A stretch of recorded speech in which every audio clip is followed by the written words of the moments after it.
నమస్కారాలండి. నేను హేతువాద భావాలు కలిగిన మనిషిని.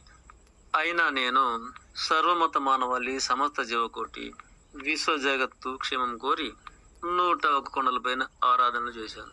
ఇది చెప్పినంత తేలిక ఏం కాలేదు.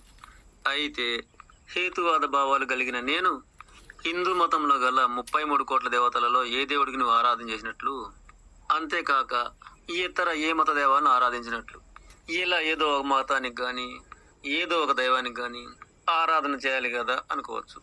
అవును, ఈ అనుమానం నిజమే. కానీ నిజ దైవం అనేది ఏ మతం వద్దకు దరిదాపున రాదు. ఈ విశ్వమంతా ఏ ఒక్క మతానది కాదు. ఈ భూతలిని, చంద్రుణ్ణి, సూర్యుణ్ణి, కోటి కోట్ల గ్రహాలను కాచే ఆ విశ్వదాతను మాత్రమే నేను. నిజానికి ఇది నా జన్మ వంతుగా, నా జన్మకి ఆ ప్రయత్నానికి ముడిపెట్టుకుని మాత్రమే సాధించాను. ఈ కృషిని లోకానికి అందజేయలేకపోతున్నాను. కారణం నేను బెదవాని గనుక. బూటకపు సినిమా లాంటి వాటికి ఆర్భాటంగా అవార్డు ఇచ్చే ఈ లోకం కానీ నిజ త్యాగాలకు దురదృష్టంగా ఈ లోకం తెలుసుకోలేకపోతుంది.